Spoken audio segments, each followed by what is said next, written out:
Thank you, and I will start with introductions of our great panelists. It's all about them. They represent businesses, media, research organizations. They specialists in the AI area. So I will give as much airtime to them as possible. So here on my left is David Roberts from Allegro, CTO. Welcome, David. Already fans here. We have Mohammed Amin from Dell, Senior Vice President.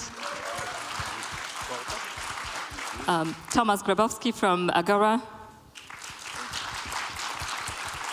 And Head of Cybersecurity Division at NASK, Magdalena Wilczyńska. Hi. We heard a lot of different statements from the stage today about AI, starting from a very bold one from our Ministry of Foreign Affairs saying that maybe we need to ban algorithms. We heard from Anne Applebaum saying that we spend more time in our mobile phones and taking the life digitally as more important than real ones. And one of the previous panelists said that AI is so fast developing that we see changes every 3 months. I would question that statement and say every 3 days. Probably most of you have seen that OpenAI has released a new ChatGPT just 3 days ago, putting text, audio, and video in very special way. You can now connect counting. You can read emotions within. It's amazing. So ethical side of AI is very important, because the biases and all the challenges we know that is behind the scene will drive either the development of this or potentially harm certain people, potentially economies. So I would like to start with you, Mohammed, because Dell does a lot of work in the ensuring that generative AI is spread widely across your customer base. So how do you ensure that the AI models that you guys use are ethically developed, and how do you advise your customers on how to do it right? First of all, I'm very happy to be in this lovely city of Poznan, and second time in Impact, which I love to be here. So I really appreciate the invite. So actually, this is actually a very important subject we're talking about today, because AI, and definitely generative AI, which is the second revolution of AI, which is very important. So for the first time in history, putting the data on top of the AI, we're going to create a new content never created by us as a human. And that is the first time we deal with this. And everybody question, where is this going to take us? And in Dell Technologies, actually having a huge portfolio, we're really thinking about the following, that AI and generative AI must be very transparent to our customer, very, very transparent to our customers. So how you build with your customers the AI. Second thing, which is very important, it needs to be actually understandable. So we should understand what we're building this AI for. And this should be agreed with the KPIs and what we need as a human, because actually we're doing all of this to enhance the human progress. That's what we believe in Dell Technologies. So if it's not transparent, if it's not ethical, and if it's not understandable. The other things, generative AI gonna deal with data, and data privacy is gonna be a big issue. So you cannot design an AI solutions without looking for the data privacy. So data privacy is gonna be big things, because actually you can think about AI, that is, I always love to say this, that is the spaceship going to take us to the future, but the fuel of it is the data. So data privacy is going to be very, very important, how you do this. And if you do not do all of this, then the AI will take us to an area we do not want to be there as a human. And if you do not have the KPI, what you're doing, what will do to our society, what will do to our world, then we're going again in the wrong direction. And that's what we believe in Dell for doing that. Yeah, absolutely agree with you, because we shouldn't leave those important decisions to the consumers. They should be on the business side, because as we know, consent is a difficult task for individuals. So David, I will come to you now. You have been with Allegro for over 3 years. You're embedded in the company DNA. You know their technology very well. And you have recently expanded to other markets, building your own engine, focusing on translation. This is a great use case, how you internally learning how to deploy ethical AI solutions. Can you tell us a little bit more about that? Yeah. So at Allegro we have our machine-generated translations, and of course we use different models for our translations. But of course we've been scaling across multiple countries. Sorry, a little plug that we actually have better scores than some of the big American companies that Roy likes to talk about. Not going to mention. Yeah. So. They know who they are. So, so we're doing quite well. Now, as far as when it comes to ethical AI, so what we do is we're really, really careful on bias, right? So we make sure that we run all of our models through gender classifications, and we make sure that, again, there's no gender bias in the translations. So this is probably one of the big areas. Also, again, something else that we do is we're very transparent. And what I mean from a transparency point of view is if, it's easy for anyone to come and quickly say, wait, there's a bias here. How did you come up with this? So we're, at any time, and it's not just in our translations, but also search recommendations area as well. Anyone can come and take a look. So this is where we try to be ethical and transparent and remove bias. Thank you. And Magdalena, you are at NASK doing a lot of research within all sorts of technologies on the cybersecurity, but also on the AI side. So what it is that you're working on right now, and any recommendations for people in the room to understand better, because you're always trying to grab the latest. So what we do at NASK, we are looking for answers because we have a lot of questions in this regard, and we analyze and we detected a few areas that we think should be addressed in this regard. So first thing would be data quality and integrity. AI must always depend on high quality, unbiased, and responsible data. And what we do at NASK is we are working on establishing data quality certification standards in this regard, which could be a possible answer to this. A second issue for us is definitely a deepfake detection, and our biometric department is working on detecting and responding to this issue. So we collect the data, analyze it, and process. But the third thing would be security of AI itself, and our lab of AI trust and security were working with adversarial models to analyze how AI could be attacked and how to protect it. But we have so many issues with this regard. We also advocate for transparency in model training processes, which is not a current standard, but we advocate for that. And another thing that should be also included is, as we recommended, is ethical trainings for AI developers. Super, thank you. And then, Tomasz, you represent a media outlet, one of the biggest one in the country, and we had already a lively exchange on the very important topics. There is more and more concentration of the power within driving the truth. As we know, the big players are taking over in terms of gathering the information. So the true source of information is getting smaller and smaller. And you are very much on the side of how to stop that and how to make sure that journalism can go back to being independent, and how the technology can support staying true. So how would you say that, what you guys internally doing right now to protect the free speech ultimately? Yeah, thank you for this question. Actually, I will share with you a bit of my personal view on the situation that we have. First of all, imagine ourselves as the human bodies that, I don't know if you have any neurologists or psychologists in the room. We as the human bodies are not designed to detect correctly every single lie. Just, this is our humanity. We are built so. So in order to ensure that the ethics in the machine that is called AI, that will not stop, I'm fully sure that this is not stoppable machine, must be actually in some aspects under the control of someone. Actually, it should be governments.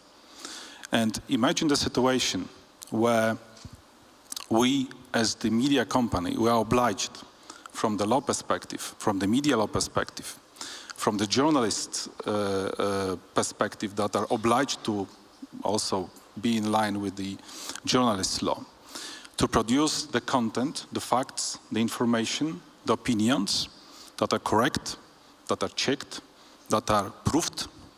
And we are doing that actually. If you are our readers, Talk FM, Wyborcza, Gazeta, other medias, you can be ensured that wherever we use the algorithms, at the end of the day, the human body is the one that actually decides about the content exposure to our readers, to our clients. But imagine the situation that we are obliged to keep the ethics on every single step of the content production. If we take a look at the platforms that are currently working and designing the models, biased by their engineers, by their people, are not obliged to keep all the laws that we are obliged to keep. I'm just asking to have the same rules, and they must have the same standards for every single content production that we expose as a journalist, as a people, as the creators to the society. And this is my biggest concern, actually. But as I told you at the beginning, I'm not even having a single side of doubt that this technology will actually develop and will nobody stop it. Yes, and is either a scary thing or a great thing, depending how we look at this.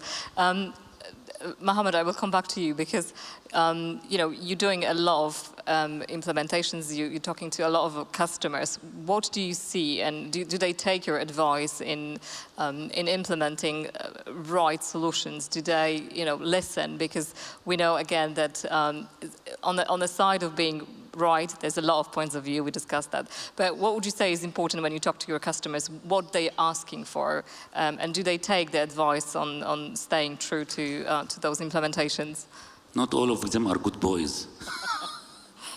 So definitely we are actually, as a company, we doing our job actually for our customer by rescaling their ability and upscaling their ability and getting them to understand the whole thing. And how we build it with them, very, very important. So we go with them, it is a journey. So how we build it with them and how we build it on them for their infrastructure, for their KPIs and for the futures.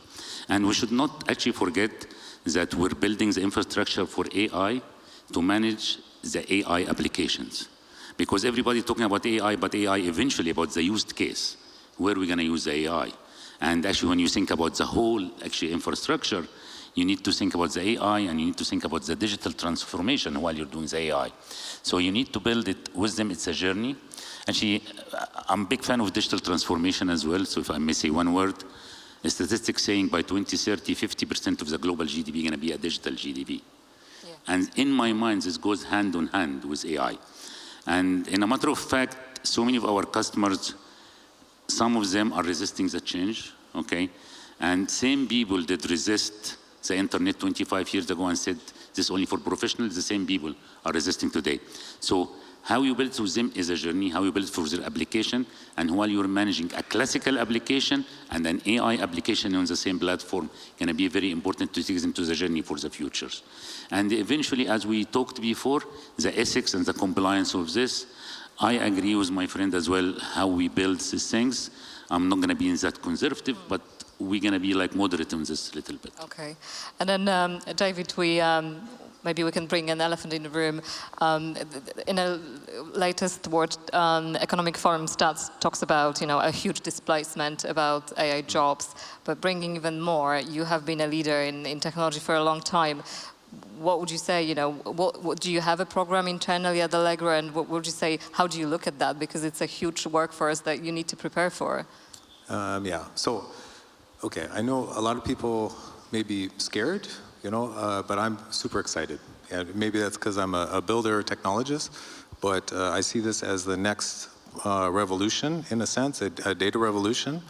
I've known for years and years and years, many of us, especially as builders, know that data was important, but now finally we're getting the tools to really take advantage of this data, like you just mentioned about OpenAI. Now, from an internal perspective point of view, at Allegro, we're looking at, okay, how, not so much will this technology replace people, as I think this is probably one of the biggest misnomers. Some positions, okay, maybe, but not at Allegro. In the economy, but really it's an enhancer. It's something that can take, you know, for copywriters, for software developers, other positions where we don't have enough of these people, first of all, and now we have tools that can make them more efficient, which means maybe we don't need you know, a team of 500 people. Maybe I need a team of 250. Now, it doesn't mean that we need less people. It actually, what you'll see in the world is, like anytime you have a tool, a new tool, you actually do more with it. So from Allegro point of view, yes, we're looking from internal point of view, how do I, what tools can I use, how can I use this document for documents to make writing documents faster from software development point of view, I was just thinking, I actually had a conversation with you and the CEO of Dell about how do we use AI for our data centers, you know, load balancing, things like this. So we're looking a lot about this is a tool that helps us be more efficient. So an open invitation to work, good one. So if anybody's interested, thank you, David. And Thomas, I will come back to you. When you know, when we're looking at the next sort of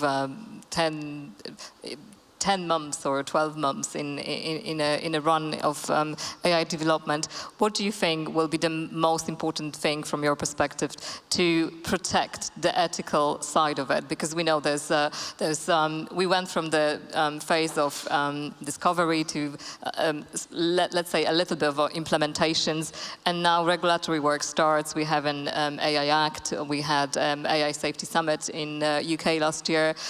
So what do you think will be the next important thing? And we talk a bit about regulations versus being regulated. Yeah, it's a bold question, I would say, because at the moment nobody knows what would be the real direction because of the instability on the world. Yeah? Because the wars, the tensions do not help to regulate specific elements of the system. And I agree with David that recently told about the change of the human behaviors. And actually, I believe that the creativity will be the part that really plays the game changer in this revolution. And in my opinion, still, imagine on this scene, we don't have any algorithm talking to you, still human bodies, yeah? So I believe that unless we exist, the human bodies will talk to human bodies. Of course, they will cooperate with algorithms, but they will not still do the most important things in their lives with the machines, but with the human bodies. And coming back to your question, I believe that this is actually a very substantial moment in the evolution of the humanity. Why? Because the basis of how we behave, how we organize ourselves as a societies is the information.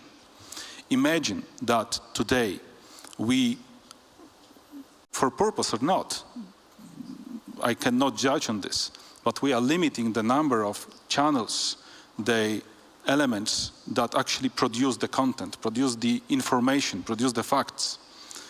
If we do not stop going this way, we will end up with a limited number of information sources that will be actually a disaster for the differentiations, for the way we perceive the world, for overall our ability to change as a society, as a humanity. So I believe that we should do everything to protect, from the perspective of the development, ability for small content producers, for big media players, for small media players, to be able economically to produce information that are vital for the maintenance of the democracy and the maintenance of the right balance between the societies.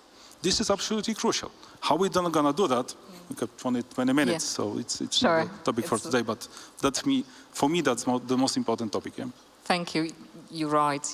So literally, 10 seconds questions for Magdalena here. We talk a lot about bias, which I think is the critical point in the ethical side of the AI. So a lot of your research looks into the bias issue. How would you say where you are with that? What's your latest? How are we going to train the AI models to prevent bias problem to go further? Well, obviously, models are as good as the data that they are trained on. So, and we use data labeled by people with their own biases, stereotypes, and prejudices. So, the question is how to select the data. And we see, for example, the AI model trained on Monty Python sketches, and the results were, well, at least say that they were probably biased in a way. So. That is the whole issue we should answer. But we're working on that. We have also models that are trained to detect disinformation and manipulation. So it works in both ways. It's a tool that can be used in both ways. Super, thank you. We're running out of time, so thank you very much. Those gentlemen and the lady are here the whole conference, so I would say if you have more questions in the space, please reach out to them. Thank you very much. Thank you.